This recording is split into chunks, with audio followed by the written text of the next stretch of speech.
Bonjour et bienvenue dans Percer rêver, le podcast où des artistes, sportifs et autres passionnés se confient sans filtre sur leur parcours et leurs rêves. Je vous souhaite une belle écoute.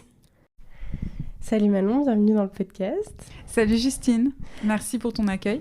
Avec plaisir. Donc, je suis ravie de te recevoir aujourd'hui et je vais te laisser te présenter toi et tes activités professionnelles et artistiques directement aux auditeurs. Alors je suis Manon Lopez, je suis auteure et journaliste.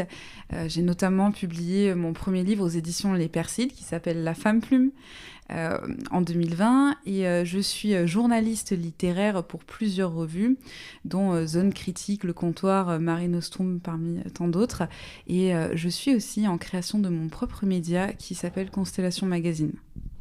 J'ai trop hâte que tu nous racontes tout ça. Oui, avec plaisir. Alors, est-ce qu'on peut commencer un petit peu de ton enfance ? Quand est-ce que tout ça a commencé ? Quand est-ce que tu t'es mis à lire, à écrire et à adorer ça ? Alors moi, j'ai commencé à écrire à l'âge de 7 ans, mais écrire, je veux dire, vraiment écrire. En réalité, je racontais des histoires bien avant, quand je ne savais pas encore écrire, parce que j'ai toujours eu une sensibilité aux mots de par ma maman qui déjà avait un très beau vocabulaire. Et pour elle, c'est pas parce que j'étais un bébé que j'étais incapable de comprendre les mots. Elle avait cette sensibilité qui lui permettait en fait de nommer les choses avec élégance. Et moi, je pense que j'ai du coup eu cette inclinaison pour les mots de par ma mère. Donc très vite, quand j'ai pu parler, je racontais des histoires. Alors sous forme de figurines ou à l'oral. Et c'est en fait par souci d'oublier ces histoires et les personnages qu'un jour, j'ai vu un vieux cahier de brouillon à l'âge de 7 ans et que j'ai commencé à les écrire pour pouvoir m'en souvenir, tout simplement. Donc ça remonte à très loin, mon rapport avec l'écriture. Ah ouais, mais c'est trop beau aussi d'avoir ces souvenirs. Tu les as gardés, ces cahiers-là ? Oui, ma mère a gardé mon premier cahier de brouillon. En fait, elle s'est rendue compte très vite que j'écrivais dans ce petit carnet. J'écrivais des nouvelles, je précise, parce que ça va être intéressant dans la suite de ce que j'ai pu écrire. Et en fait, quand elle a lu ces nouvelles, elle m'a vraiment encouragée vivement à continuer l'écriture, ce que j'ai fait, et je n'ai jamais cessé d'écrire.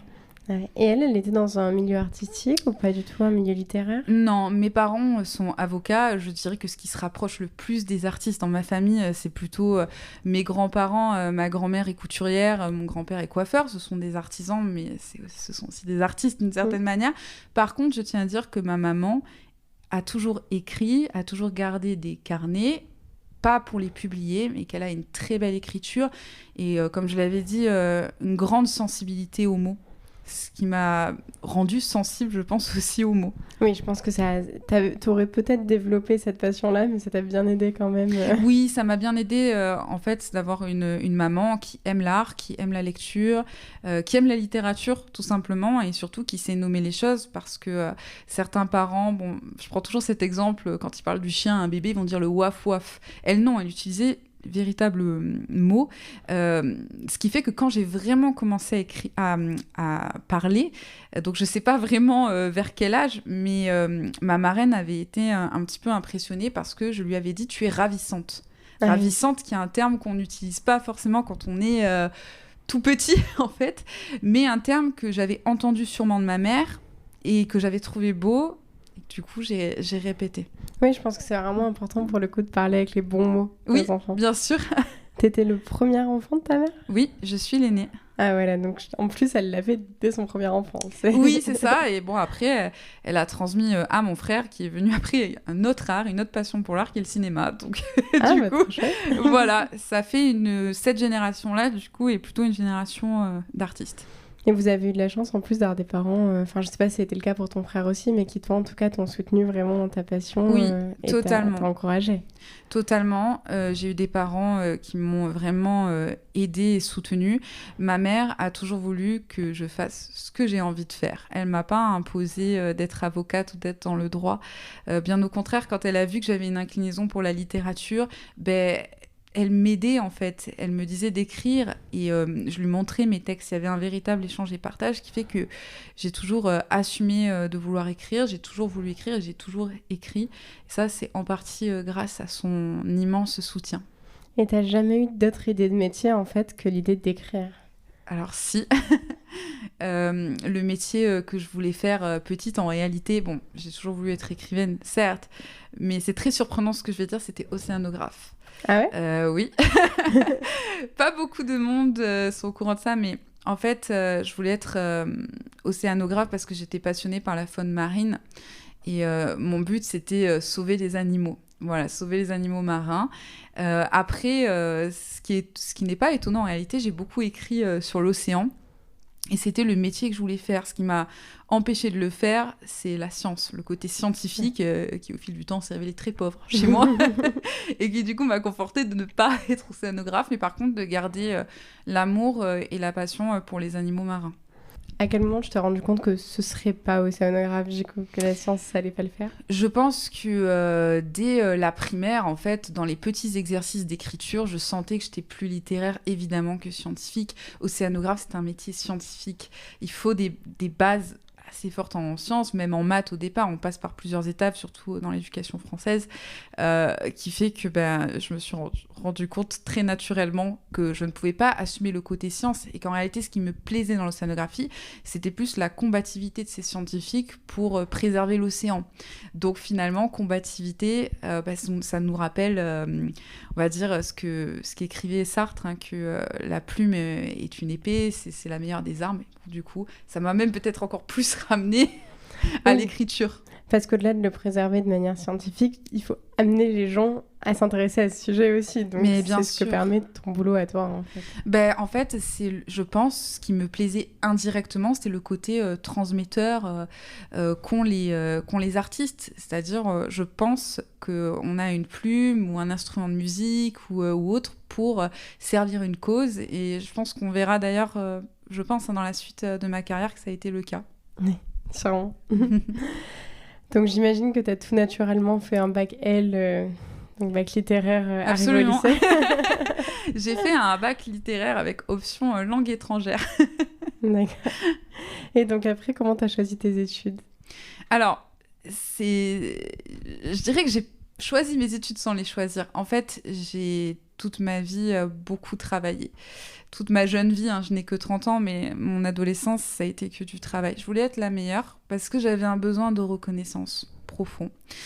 Et comme je travaillais très bien, donc particulièrement dans le domaine littéraire, mes professeurs m'ont amenée aux classes préparatoires presque imposées, je dirais, les classes préparatoires, même si on est pris sur dossier. Donc il faut quand même faire la démarche de faire un dossier. Du moins, c'était comme ça que ça se passait il y a quelques années encore.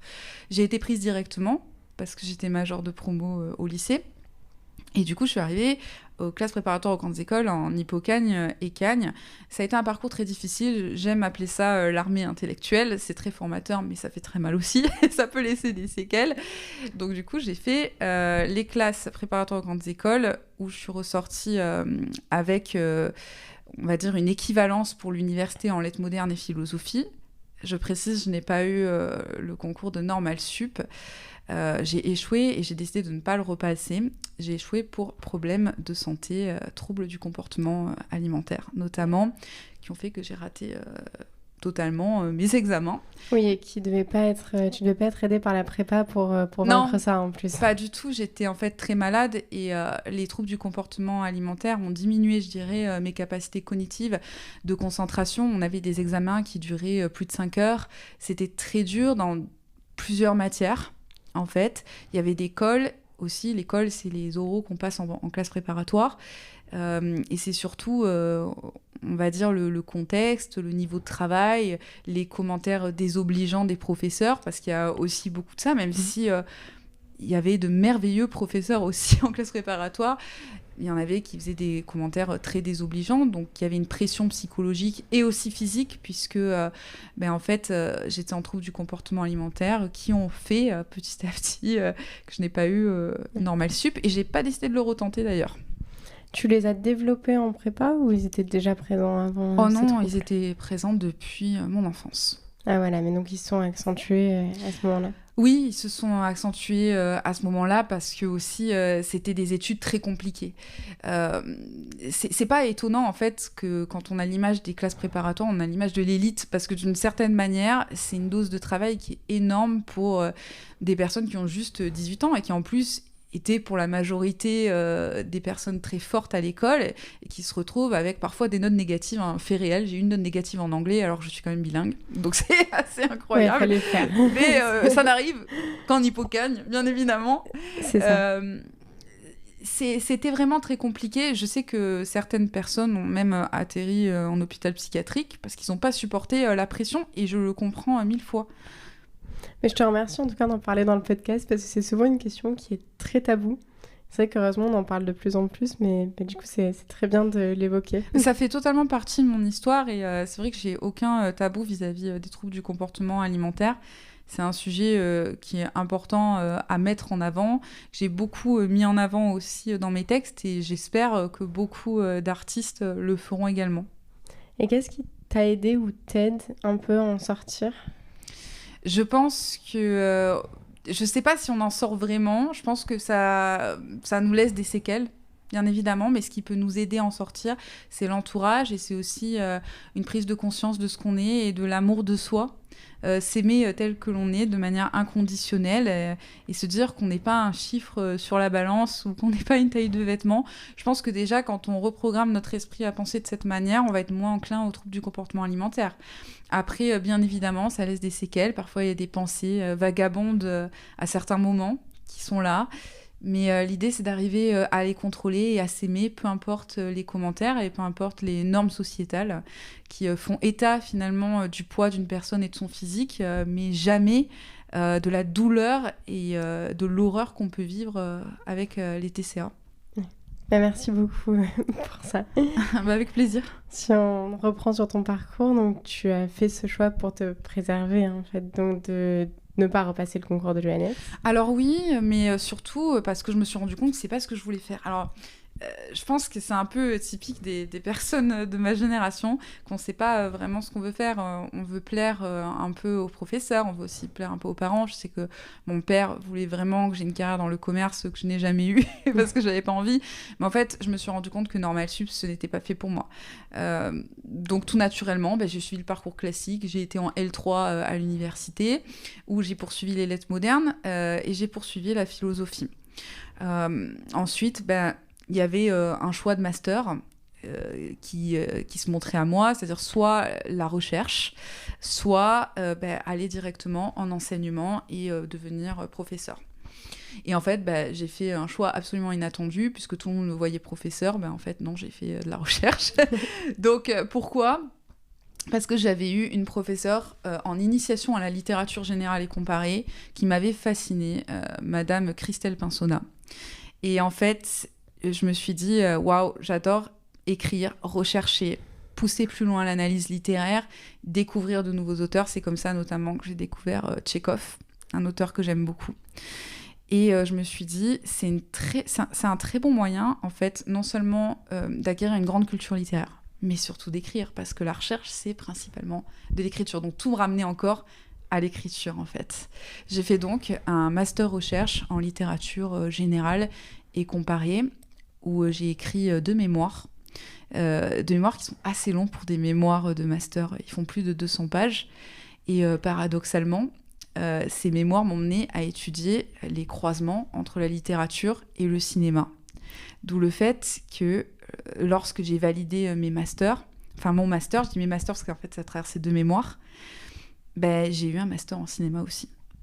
Voilà. Alors ça, c'est assez fou quand même. Voilà, accordé. J'étais l'une des seules élèves à avoir 2 profs, parce qu'il y avait un prof de cinéma et Madame Christelle Pinsonna, qui était prof de littérature comparée, pour soutenir mes 2 sujets de mémoire. Voilà. Et un master 1, master 2. T'as souhaité ensuite faire une thèse ou pas du tout? T'as s'arrêter au master? Alors, ça, c'est un sujet que je vais évoquer après. Donc, j'ai pas fait une thèse à ce moment-là. J'étais très heureuse de mes mémoires. J'ai reçu de très bons commentaires. J'ai même su par la suite que certains thésards se sont fondés sur certaines parties de mes mémoires. Donc, c'était vraiment incroyable. Mais non, j'ai pas poursuivi en thèse parce que, en fait, je me suis dit, oui, j'aime bien ça, mais il y a trop de pression. Trop de pression pour la forme et le style. Et moi, j'avais besoin de cette liberté style. La recherche, c'est quand même très carré. Il y a plusieurs parties, il y a une manière, il y a une manière d'aborder le sujet, il y a un angle, et moi, je voulais vraiment être libre. Donc là, c'est posé la question, qu'est-ce que je fais ? Est-ce que je deviens professeur de lettres ? J'avais pas vraiment envie, et je peux expliquer pourquoi de manière tout à fait transparente. Je pense qu'il y a des professeurs merveilleux à l'université et au lycée qui donnent l'amour de la littérature. Mais je pense qu'à ce moment-là, j'avais vraiment plus espoir à ce que les gens aiment réellement la littérature comme moi je l'aimais. Donc j'avais pas forcément envie de me lancer dans cette aventure-là. Et j'aurais pu, parce que je pense que j'aurais pu transmettre cet amour sincère. Du coup, j'ai bifurqué vers une autre voie, qui est la voie pour moi qui se rapprochait le plus de l'écriture et surtout d'être écrivain, et qui est journaliste, en fait. Et là, du coup, une nouvelle aventure s'est ouverte à moi. Et alors, comment tu es devenue journaliste ? Est-ce que tu as fait des études pour ça ? Tu as repris des études ? Oui. Quel a été ton chemin ? Encore une fois, j'ai pas voulu un parcours classique. Je voulais être journaliste, mais pas en France. J'ai toujours aimé l'Angleterre. J'ai toujours aimé ce pays. J'ai beaucoup voyagé dans ce pays, surtout à cette période-là. Et en fait, moi, je voulais viser très haut. Je voulais faire un master en Angleterre. Le souci, c'est que les universités en Angleterre prennent sur dossier les étrangers, donc il fallait déjà avoir un sacré niveau d'anglais. Et en plus de ça, journaliste, j'avais pas un background de journaliste. Après tout, j'ai fait de la recherche en littérature, c'est pas du journalisme, c'est pas la même méthode. Donc, deux choix d'université s'offrent à moi en termes de journalistes, en tout cas qui sont reconnus dans ce domaine. La première, c'était City University of London, qui est l'une des meilleures d'Europe, voire du monde, je pense, et une autre qui se trouve à Norwich. Et en fait, j'ai postulé aux deux. Pour postuler, il fallait avoir un très bon score à l'IELTS, qui est un examen d'anglais que j'ai loupé une première fois. Je précise pourquoi, parce que tout simplement, ils m'ont dit que c'était très très bien au niveau de la langue, mais je n'étais pas rentrée dans les codes, la norme de la manière d'écrire. Oui, donc c'était très bête. J'ai été vraiment dégoûtée, mais je l'ai repassé avec succès. J'ai eu une très très bonne note. Et ensuite, il fallait faire une lettre de motivation. Et dans ma lettre de motivation, notamment à City University of London, j'ai expliqué qu'il y a plein d'écrivains qui ont été journalistes, par exemple comme Camus, dans son journal Combat, et qui ont été reconnus aussi pour ça. Et ça les a touchés. Et en fait, j'ai été prise aux deux universités. Et j'ai choisi City University of London parce que pour moi, c'était la meilleure entre les deux en termes de réputation. Et les professeurs étaient presque tous issus de la BBC. Oui, cette école est quand même très connue, je pense même quand on n'est pas forcément dans une carrière journalistique, c'est University of London, on la connaît. Oui. oui, bien sûr. C'est pour ça aussi que je l'ai choisie. Et là, j'ai déménagé à Londres, que je connaissais bien, et j'ai vécu une très très grande aventure qui est de vivre déjà à l'étranger et de suivre un parcours scolaire qui est un master, on va dire, comment on pourrait dire ça, condensé. C'est-à-dire, en France, on a master 1, master 2. En Angleterre, on a l'option d'avoir un master qui est condensé, donc c'est comme si on avait 2 ans. D'où le fait que techniquement, si je devais présenter mes études, j'ai bac plus 8. Parce qu'en fait, c'est un master condensé. Ouais. Et on peut le voir d'ailleurs dans la structure du master que j'expliquerai tout à l'heure, peut-être, parce qu'en fait, ça va vraiment définir ma carrière aussi. Donc, le master que j'ai fait, c'est un master en journalisme international. Pourquoi ? Parce que dans notre classe, il y avait des élèves du monde entier. Il y avait des élèves britanniques, mais il y avait des élèves aussi du monde entier qui participaient, qui avaient été choisis du moins pour ce master. D'accord. Et alors, est-ce que tu peux nous raconter justement toute cette structure et en quoi ça a influencé la suite de ta carrière ? Alors, c'était super intéressant parce que, en fait, la première partie, on faisait de tout. On faisait du journalisme digital et papier. Donc, moi, je me prédestinais, en fait, à ça. Je voulais vraiment être journaliste à l'écrit, c'est une évidence. Mais on faisait aussi du journalisme télé et radio. Parce que l'idée de ce master, c'était qu'on soit capable de maîtriser tout. Mais quand je dis maîtriser tout, c'est maîtriser la présentation, l'écriture, mais aussi le montage, le mobile journalism, c'est-à-dire quand on prend son téléphone et qu'on fait un reportage en direct, même la météo. J'ai envie de dire, donc j'ai fait aussi de la météo. C'est très vague. C'était créé, en fait, même on était en situation, on devait créer une émission type, les news, en fait, du soir ou de l'après-midi. On devait tout maîtriser. Il y avait un aspect à la fois théorique, donc notamment l'éthique du journalisme. Pour le coup, il y avait une partie éthique du journalisme britannique, mais aussi plus international, hein, forcément, parce qu'on se destinait tous à être des journalistes internationaux, donc pouvoir opérer dans le monde entier. Et aussi, des sujets théoriques dans le sens réfléchir sur le journalisme et le rôle qu'on a, en fait, dans la société et dans le monde, mais aussi dans l'idée de pratique journalistique. Donc, filmer nos propres reportages, faire toutes les semaines des documentaires, radio, télé, mais aussi des articles écrits digitaux. Tout ça, je le précise en anglais, parce que c'est pas parce que c'est un master international qu'il y avait du français. Il n'y avait jamais de français. Donc ça, c'était la première partie du master. Et après, on nous demandait de choisir une option, soit donc papier et digital, soit télé et radio. Et pour moi, c'était évident que j'allais aller en digital et en papier. J'étais venue pour ça, plus précisément.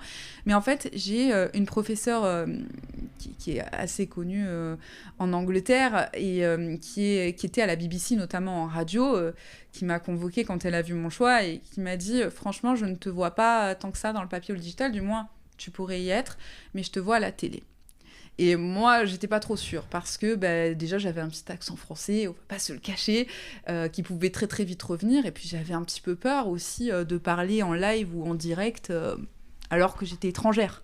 Il y avait ce souci-là aussi. Quand on entend les journalistes de la BBC, ils n'ont pas d'accent. Moi, j'en avais. Et j'étais pas très à l'aise non plus avec mon image. Mais eux ont vu quelque chose dans mon image. Et pour le coup, je me suis dit, pourquoi pas me challenger. Au final, j'ai l'habitude de l'écrire, allons à la télé. Oui. Et là, du coup, je me suis dirigée en journalisme télé et radio. Et après, il fallait choisir une sous-option. Donc, par exemple, il y avait politique, art, sport. Et en fait, on m'attendait dans l'art, évidemment. Mais je me suis dit, allez, je vais me challenger jusqu'au bout. Et je vais faire ce qui, pour moi, d'ailleurs, est un art, journalisme d'investigation. Voilà. Oui, c'est vrai que c'est un art, en fait. C'est un art, mais tu vois, il y a un lien avec ce que je te disais au début.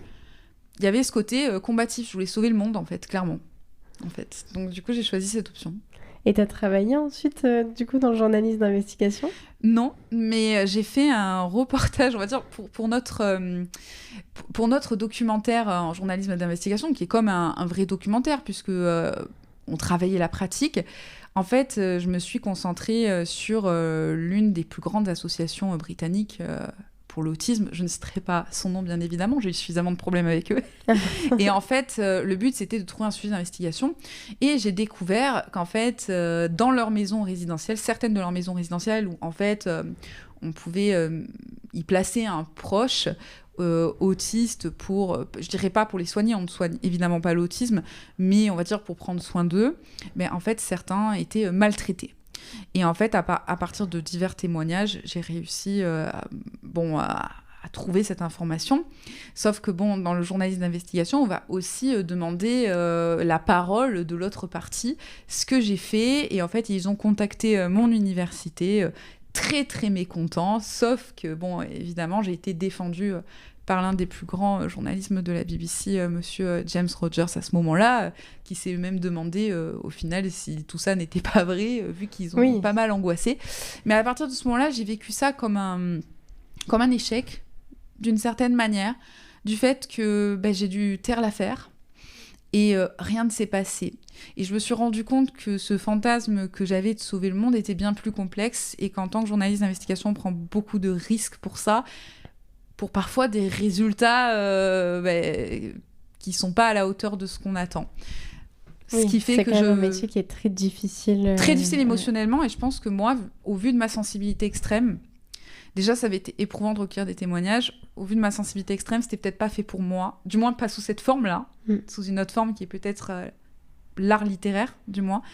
Donc je n'ai pas continué vers ça, mais ensuite j'ai travaillé au Times et au Sunday Times Travel, donc plutôt dans le voyage justement.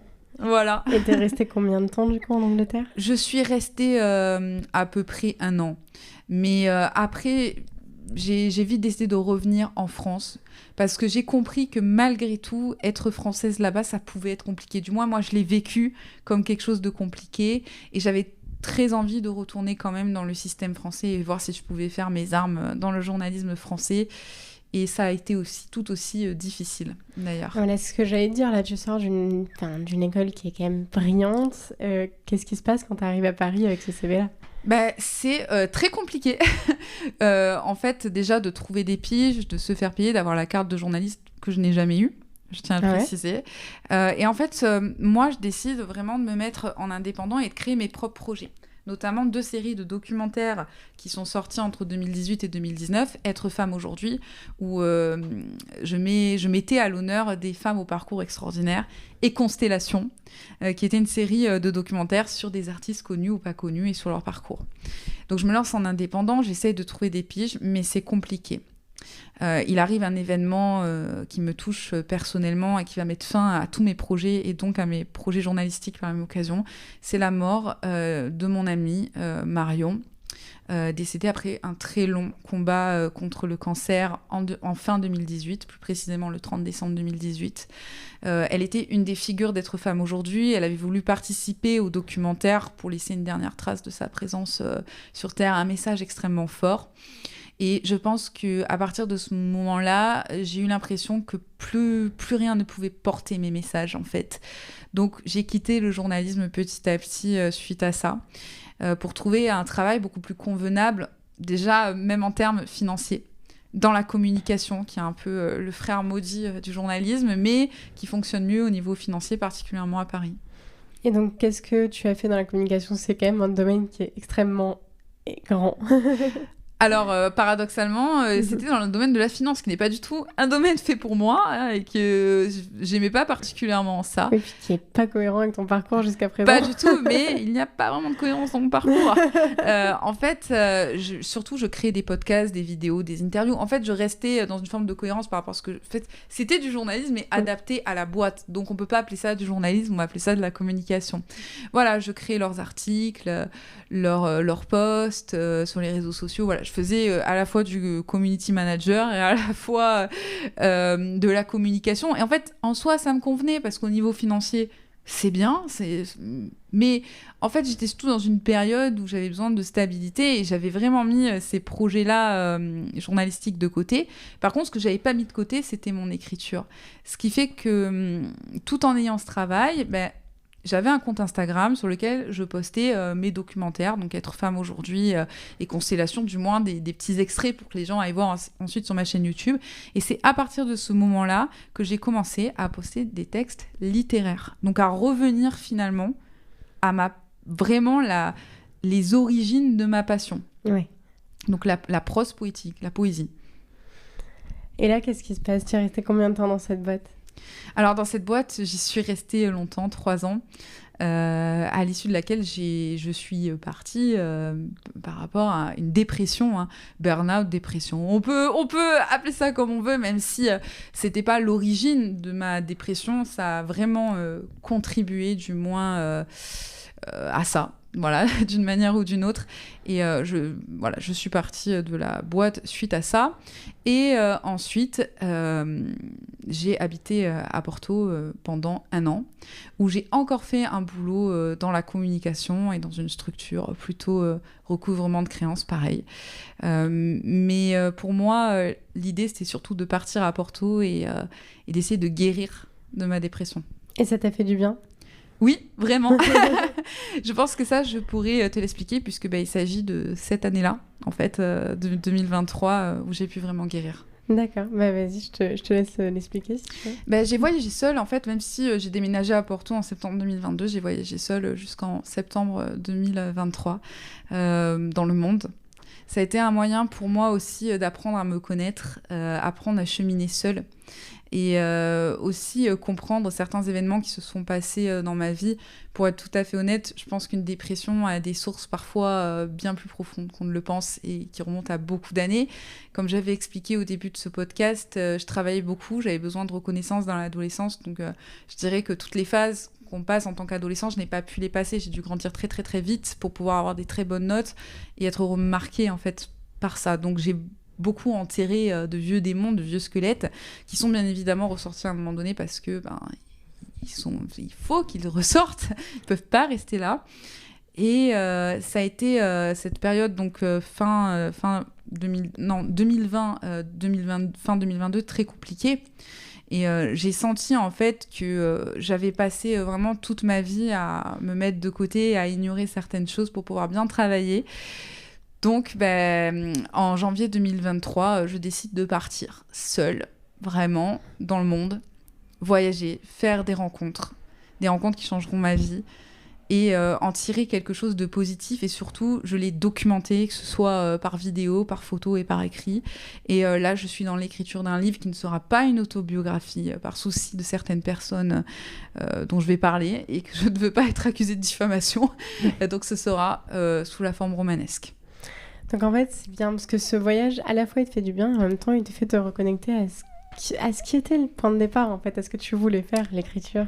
Absolument. Et en fait, après, j'ai été reconnectée à l'écriture depuis quand même pas mal de temps. Comme j'ai dit, l'émergence de mon compte Instagram, ça a été quelque chose, publier des textes depuis 2019 tous les jours.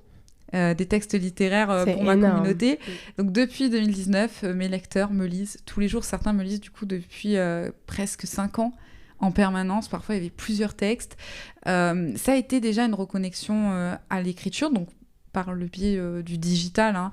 J'ai fait d'ailleurs un article sur les digital poètes, mais en réalité j'en faisais vraiment partie aussi, et j'en fais toujours partie. Donc déjà à l'écriture, j'ai été reconnectée par ça. J'ai été reconnectée entre-temps, au milieu de mon aventure, en 2020, en publiant mon premier livre aux éditions Les Perséides, et ensuite 2 livres en auto-édition qui ne sont plus disponibles aujourd'hui. Donc l'écriture était déjà très présente. Par contre, ce que les voyages m'ont permis de faire, c'est d'apprendre à me reconnecter à moi-même, apprendre à me reconnecter à mon environnement, à ce que je suis vraiment, à ce que j'aspire dans la vie, et surtout à opérer une forme de nettoyage en moi et de l'extérieur aussi. Oui, ça c'est vraiment précieux. Oui, très... Comment tu trouves ton premier éditeur, enfin du coup ton seul éditeur si après tu as été en auto-édition? Alors, juste je précise que pour l'auto-édition, les 2 livres ne sont plus disponibles, et c'était une démarche volontaire de ma part, parce que je pense que j'avais beaucoup de choses à dire, et je me suis dit, je veux presque que ce soit des projets personnels. En fait, je les publie, mais sans les publier, entre guillemets, c'est pour ça qu'ils ont disparu. Et c'était pendant ma période dépressive. C'est important de le préciser, et c'est pour ça que je ne me sens plus du tout connectée aujourd'hui à ces textes, même s'ils ont été très bien reçus. Mais pour moi, c'est comme si je ne les avais pas écrits. Donc, par rapport à ma première expérience dans l'édition, c'était quelque chose de grand pour moi, être édité pour la première fois. Donc, mon recueil, La Femme Plume, est en 2 parties. La première partie, La Femme Plume, qui explore plus mon intimité, mon parcours, mes réflexions. Et le deuxième, L'Éclipse, qui explore plus l'amour. Voilà, j'avais beaucoup de réflexions sur l'amour, et je ne suis plus d'accord avec elle aujourd'hui, je précise pour ceux qui lisent le bouquin. L'éclipse, parce que je voyais un peu l'amour en demi-teinte aussi. Il y a un côté joyeux, un côté malheureux de manière très basique. Mais voilà, l'idée, c'était d'avoir un recueil en prose poétique qui d'ailleurs, et je remercie mon éditeur, avait mis à l'honneur, je ne sais plus pour quelle partie, un poème de Charles Julier. Voilà, en introduction, qui est mon auteur favori. Donc, c'est un recueil, je suis très fière de ce recueil, bien évidemment. Je suis très fière d'avoir été édité par les éditions Les Perséides. Et pour moi, ça restera ma première grande fierté dans la littérature.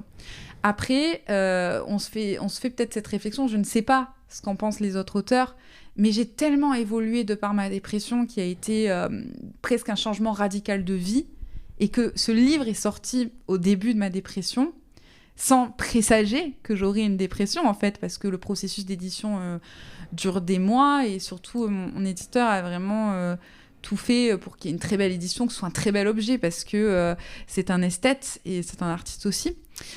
Qu'en fait, je me sens plus vraiment connectée à mes écrits dans ce livre. J'ai parfois des lecteurs qui m'écrivent et qui me disent « Oh là là, j'ai adoré ce texte, telle page et tout ». En fait, je me sens plus connectée. Pour moi, c'était une partie de moi qui est déjà partie.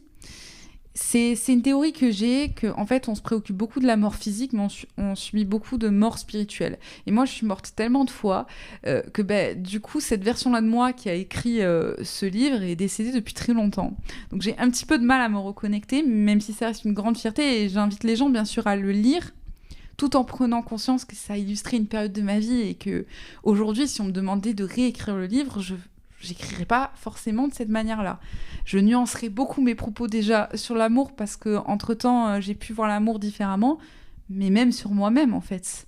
En même temps, 3-4 ans, parce que bon, ça recueille aussi des textes de 2019, dans la vie de quelqu'un, tout peut être bouleversé, notamment quand on a une maladie comme la dépression. Oui, puis je pense que tes textes sont tellement personnels que, évidemment, ils vont évoluer avec toi. Et donc, comme tu ne peux pas les changer au fur et à mesure, puisqu'on n'est pas sur du digital sur ces textes-là, il y aura une version antérieure de toi-même, mais je pense pour chacun des textes que tu publieras, en vrai. Bien sûr, c'est pour ça que j'aime bien Instagram et que le côté fragmentaire, qui est d'ailleurs un hommage à Charles Juillet, qui est mon auteur favori et qui a une écriture fragmentaire aussi, c'est l'idée d'instantanéité. Si on prend des textes de l'année dernière, je ne suis pas du tout connectée avec ces textes-là, et puis, en fait, ça illustre un instant présent, un sentiment. Et en fait, je me rends compte que c'est vraiment la source même de mon écriture. Il y a un truc qui va se passer en moi. Ça va durer une fraction de seconde, mais ça va faire un texte de plusieurs lignes, voire un texte de plusieurs pages. Mais c'est comme ça que je conçois aussi la littérature. D'ailleurs, à chaque fois que j'ai fait un roman, c'est-à-dire le roman auto-édité qui n'est plus disponible ou celui que je suis en train de faire, en fait, limite, c'est ça, c'est du fragmentaire. Chaque chapitre correspond en fait à un endroit que j'ai visité et c'est du fragmentaire, c'est presque des pensées un petit peu décousues, j'ai envie de dire. Bien sûr, je n'ai pas été la première à le faire. Charles Juillet l'a déjà fait, mais la plus connue, c'est Virginia Woolf avec son Stream of Consciousness. Je ne dirais pas qu'elle m'a particulièrement inspirée, je ne l'ai pas énormément lu, je l'ai lu sans me plonger vraiment dans son œuvre, mais en fait, c'est l'idée qu'il y a une instantanéité et que notre écriture est témoin de cette instantanéité, mais qu'on peut la modifier totalement au fil des émotions et des événements. Et sachant que moi, je suis connectée à la littérature dans l'intime et dans le plus profond de mon être, forcément, ça va se voir dans mon écriture, on va avoir une grosse différence. Voilà. Pas de style. Le style peut s'améliorer, mais dans les thèmes, par contre, dans la manière de voir les choses. Et le roman auto-édité, c'est un roman que tu as fait imprimer ou qui a été sorti seulement en digital ? Ah non, il est en digital et imprimé, Ah ouais. bien sûr. Donc je peux dire son nom, il s'appelait Un air de blues. Et en fait, ça parlait justement de la dépression. Mon but, c'était d'avertir les gens sur ce qu'était un peu la dépression en étant moi-même dépressive. Et je pense que c'est ça aujourd'hui... Je suis pas d'accord, c'est que j'aurais dû peut-être attendre de plus être dépressive pour l'écrire, j'aurais eu plus de recul. J'ai de l'affection pour ce roman parce que il m'a un peu aidée à survivre à une certaine période, parce que je pouvais vraiment écrire sur ce sujet où j'avais l'impression de ne pas être comprise, parce que l'image du dépressif, c'est vraiment celui qui pleure tout le temps, qui a plus envie de se lever et tout, mais c'est très subtil, c'est pas forcément ça. Moi, j'arrivais encore à travailler à cette période-là, à sortir. Bien sûr, après, j'ai été de plus en plus diminuée par la dépression, mais il y avait quand même un moment où j'arrivais encore à travailler, à sourire, à faire la fête. C'est très subtil comment ça s'immisce en soi. Et j'avais besoin d'en parler. Oui, je pense que c'est très juste ce que tu dis, c'est que peut-être à la différence du burn-out, où certaines personnes décrivent vraiment un matin où elles se sont pas levées, la dépression c'est très progressif et en fait c'est un moment où il faut réussir à s'arrêter. Oui. Mais tu sombres assez progressivement dedans. En fait, moi je pense que ça faisait des années que je sombrais, peut-être depuis mon enfance. Mais le souci de vouloir être très forte à l'école et de vouloir réussir pour être reconnue d'une certaine manière a fait que je m'en suis pas rendu compte. Ou du moins, si je m'en suis rendu compte, j'ai vite fait taire ces pensées-là afin d'être la plus efficace possible. Et j'étais vraiment extrême quand j'étais plus jeune. Je conseille à personne de faire ça, honnêtement, pour des notes qui ne nous définissent pas. Mais voilà, c'était aller malgré tout au contrôle ou au col en ayant 42 fièvre, en n'étant même pas en capacité cognitive de le faire. Ou suite à mes TCA, j'étais très malade. Y aller quand même, alors que j'avais un arrêt... pour ne pas y aller. Bien sûr, je tiens quand même à préciser que ma mère faisait tout pour m'aider et pour que je me repose, mais j'étais acharnée. Les professeurs l'ont quand même convoquée quand j'avais 14 ans, en me disant qu'il faudrait vraiment que votre fille elle arrête de travailler et qu'elle ait une activité scolaire en dehors, parce que c'est pas possible, en fait, il faut qu'elle ait une jeunesse. Parce que ma mère a tout fait pour que j'aie, mais je m'enfermais dans mes livres... et dans ma chambre, il n'y avait pas moyen en fait, de me faire sortir de là. Donc j'aurais pu être l'élève modèle pour certains, mais c'était quand même assez destructeur comme...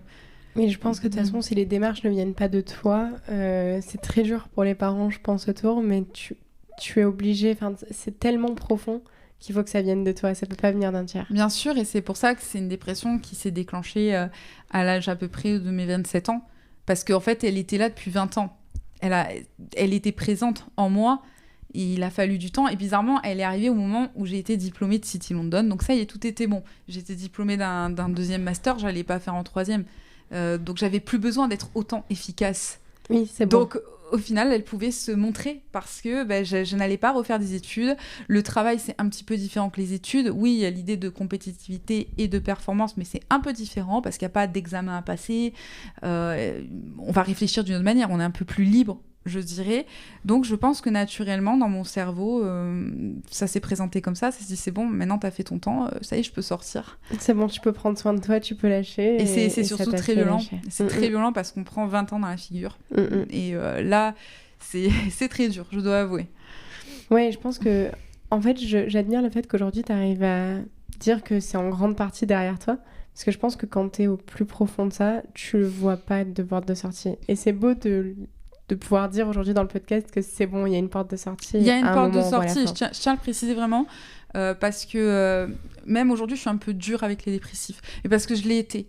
Mais en fait, moi, je suis passée par des phases qui étaient très proches de la mort. Et on ne voit pas de sortie. Clairement, on pense que c'est terminé et que la seule manière de ne plus souffrir, c'est de mourir, clairement, pour ne pas dire les termes réels, mais bon, on les connaît tous. Mais en fait, c'est faux. Je pense qu'il y a toujours un moyen d'avoir de l'espoir, en fait. Alors, déjà, de base, j'ai été très soutenue par ma famille, donc pas tout le monde peut bénéficier de ça, mais moi, j'ai eu cette chance immense d'avoir une famille extraordinaire et que je remercie s'ils écoutent profondément pour leur aide. Mais surtout, je pense aussi que j'avais ce besoin de vivre et de me dire non, je peux en sortir. C'est pas possible, en fait, que je finisse comme ça et que je m'arrête là. Il y a eu l'écriture qui m'a beaucoup portée, mais il y a eu aussi, je pense, un espoir. Et si moi, j'ai pu m'en sortir, je pense que tout le monde peut le faire. Et que ce n'est pas la meilleure des solutions de disparaître, en fait. Je pense que la meilleure des solutions, c'est vraiment de se battre, même de manière acharnée. Bien sûr, on peut avoir des rechutes, mais il y a toujours de l'espoir, il y a toujours de la lumière quelque part. On n'est pas venu sur Terre pour ça, en fait. On est venu sur Terre pour autre chose. Et si on s'en rend compte, à ce moment-là, c'est déjà un premier petit pas vers la guérison. Je dis pas qu'on guérit comme ça, parce que c'est faux, j'ai pas guéri comme ça. Mais déjà, en pensant de cette manière, on peut se dire, tiens, je vais me mettre des objectifs tous les jours en me levant le matin. Moi, c'était un peu ça. Je me disais, quand vraiment j'étais très diminuée au point de ne plus sortir, de plus rien faire, je me trouvais des objectifs tous les jours. Alors, c'était par exemple faire une petite peinture, faire un petit texte, répondre à un tel. Et en fait, au fur et à mesure, ces petits objectifs deviennent de grands objectifs du style faire du sport, s'acheter du maquillage. Ça, c'est ce que j'ai fait. C'est la première sortie que j'ai fait. C'était de me racheter du maquillage pour me remaquiller, changer la couleur de mes cheveux ou m'acheter des vêtements que j'aime bien. Et en fait, petit à petit, on reprend goût à la vie et la vie continue. Oui, puis en fait, ces activités qui sont très palpables, c'est quelque chose où tu as un résultat physique. Tu as acheté un vêtement, tu as fait une peinture. Et en fait, je pense que ça te permet... C'est ça qui t'aide à sortir de là. C'est te dire, aujourd'hui, j'ai fait ça et je peux le voir. Bien sûr, et puis après, au fur et à mesure, évidemment, quand on est dépressif, et je tiens quand même à le préciser, on est très vulnérable, donc on peut être très mal entouré, ce qui a été mon cas. Je ne parle pas du tout du côté de ma famille, mais plus des autres types d'entourage, que ce soit au niveau du travail, au niveau de l'amitié, au niveau de l'amour. On peut être très entouré et en fait on a toujours des risques et je pense que là où vraiment j'ai guéri, c'est en décidant de procéder et ça je le conseille à tous, je ne suis pas psy ni rien mais moi ça a marché, à un nettoyage très intensif de votre entourage. L'entourage représente 90% de votre guérison et quand vous vous rendez compte que vous êtes entouré de poisons violents, il faut vraiment évacuer le poison. Vraiment, quitte à être seule, ce que j'ai été tout au long de 2023 en m'isolant dans un pays dont je ne parle pas la langue et en plus en voyageant toute seule dans différentes zones du monde, en fait, on se rend compte à quel point l'entourage va jouer un rôle primordial dans la dépression. Soit ils vont nous élever et nous soutenir, soit certains vont nous enfoncer encore plus. Donc c'est très important de ne pas avoir peur de la solitude, même si elle est compliquée, et se dire que c'est en étant seul qu'on sait ce qu'on veut et qu'on pourra attirer des personnes qui nous ressemblent et qui nous conviennent. Merci beaucoup pour ce message. Aujourd'hui, professionnellement et personnellement, ton quotidien ressemble à quoi ? Alors, mon quotidien, c'est plutôt d'avoir repris le journalisme. Et ça, c'est grâce à une rencontre assez extraordinaire qui m'a remis dans le journalisme. Donc, je tiens à remercier Victor Dumiot, qui est auteur et qui est une personne que je considère vraiment, que ce soit dans la littérature ou humainement parlant. Parce qu'en fait, on discutait un petit peu sur Instagram, il lisait mes textes et en fait, il a sorti son livre Acide, qui est un très beau livre que je recommande aux éditions Bouquin. Et il m'a invité en fait à la dédicace de son livre en septembre. Ce septembre-là. Et en fait, c'est lors de cet événement que je rencontre Pierre Polygone, qui est notamment le créateur, le directeur de la revue Zone Critique, et qui me propose gentiment d'écrire pour eux des chroniques de livres. Et en fait, d'une certaine manière, cette confiance par rapport à cette revue, qui est d'une grande qualité, qui est pour moi une revue d'excellence, a fait que ça m'a relancée totalement dans le journalisme littéraire. Donc j'écris toujours pour Zone Critique, et j'en suis très fière, et j'écrirai toujours pour eux. Et également, j'écris pour d'autres superbes revues comme Le Comptoir, merci à Sylvain Métafio, ou Marine Ostrou, merci à Jean-Jacques Bédu, et à d'autres revues. Mais surtout, ça m'a donné vraiment l'idée de relancer Constellation, qui était à l'époque donc cette série de documentaires, mais aussi un collectif d'artistes, qui s'est arrêté brutalement, et je me suis dit pourquoi moi j'aurais pas aussi ma propre revue culturelle à ma sauce, à ma manière, et j'inviterais pas des personnes, des plumes à contribuer.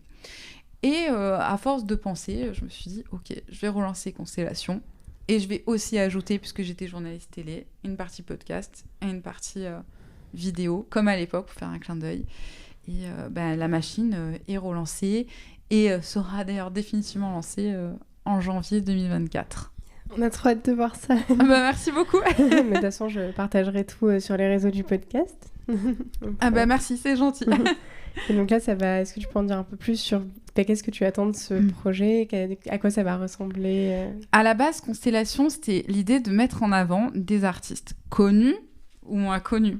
Parce que pour moi, être artiste, c'est pas forcément être connu. C'est quelque chose qu'on a dans le cœur. Et il y a des artistes merveilleux qui nous entourent, mais ils n'ont pas de grande voix en soi parce qu'ils n'ont pas fait de grands films ou ils ne sont pas en librairie. Donc l'idée, c'est quand même de rendre hommage à ces voix, et ces voix VOIES, en les mettant en avant. Donc, il y a plusieurs catégories. Il y a évidemment toutes les catégories d'art, littérature, philosophie, art, cinéma, peinture, etc. Musique. Donc, on peut en fait faire des chroniques sur un concert, sur un livre sorti cette année, ou même pourquoi on a aimé un ancien livre sorti il y a quelques années ou quelques siècles. Donc, toute cette partie, c'est assez classique pour une revue culturelle, mais également, j'ai ajouté quelque chose qui m'est très personnel et qui est un véritable clin d'œil aux constellations originales, qui est le portrait d'artiste. On va rentrer dans l'intimité d'un artiste, on va s'entretenir avec lui, on va avoir une véritable discussion profonde sur ses obstacles, sur ce qu'il est, sur pourquoi il en est arrivé là. Et ça, c'est très précieux pour moi, parce que je m'intéresse à l'humain qui est devenu artiste plus qu'à l'artiste en soi et ce qu'il produit. Et donc ça, c'est pour la partie écrit article. Et également, podcast, on explorera divers sujets. Pierre Polygone m'a fait l'honneur de participer au premier podcast de Constellation, en parlant notamment de sa recherche autour de la folie, puisqu'il est doctorant également, en littérature, hein, bien sûr. Et en vidéo aussi, ça va être le même principe que l'article, mais peut-être en version plus courte. Et j'ai eu l'honneur de recevoir récemment José Carlos Campos, qui est un compositeur de musique classique péruvien, et avec qui j'ai pu échanger sur son parcours extraordinaire. Donc on revient quand même à ce qu'on avait il y a quelques années. Oui, puis c'est assez impressionnant parce que je ne sais pas si les personnes qui écoutent ce podcast ont conscience juste de la quantité de travail que ça représente de porter un média.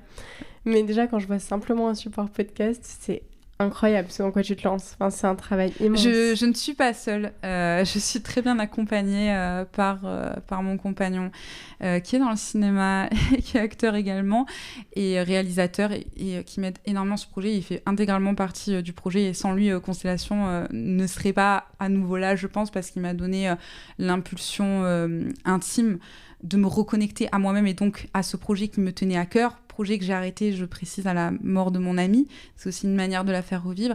Et surtout, il va m'aider en fait sur toute cette partie technique dont il a le talent et que je n'ai pas. Et il faut admettre à un moment donné que même si j'ai appris quelques éléments de technique à City University of London, je ne suis pas une technicienne des images, je ne suis pas une créatrice d'images, moi je sais juste écrire.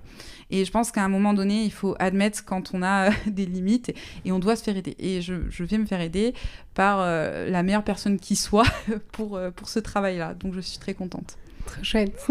Est-ce qu'on peut donner juste le nom de ton compagnon vu qu'il est venu Bien dans sûr, le podcast je ne savais pas s'il voulait être cité, c'est pour ça que je ne l'ai pas cité, mais c'est Erwan Villard et il est réalisateur et acteur et aussi coach. Je suis également, je tiens à préciser, directrice de communication sur son projet I Can Act, où il est coach d'acteurs et il aide les acteurs dans leur carrière. C'est un très beau projet que je vous conseille vivement de consulter sur ses réseaux sociaux, et particulièrement si vous êtes comédien et que vous avez envie d'avancer. C'est un très très bon coach. Okay, et puis vous pourrez retrouver du coup l'interview d'Erwan qu'on avait fait dans la toute première saison, toujours sur les plateformes de podcast. Donc c'est deux épisodes qui sont finalement assez liés. Oui, et Erwan qui sera aussi d'ailleurs dans Zone Critique, puisque je lui ai consacré un article sur son parcours également. Voilà. Je conclue toujours avec la même question. Si toi aujourd'hui tu pouvais parler à l'enfant de 7 ans qui commence à écrire et qui se rend compte que là elle peut inventer des mondes, qu'est-ce que tu lui dirais ? Invente des mondes plus grands encore. Je lui dirais qu'elle va vivre des choses vraiment pas cool, qu'elle va être très différente car sensibilité exacerbée.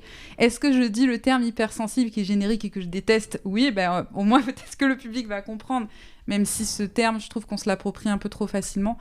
Que sa sensibilité extrême va paraître comme une faiblesse la grande majorité de sa vie, mais que ça sera sa plus grande force et ça sera ça qui la fera rebondir et qui la fera écrire davantage et créer des mondes encore plus beaux. Et il y a plein de mondes à créer encore et que j'ai pas encore créé.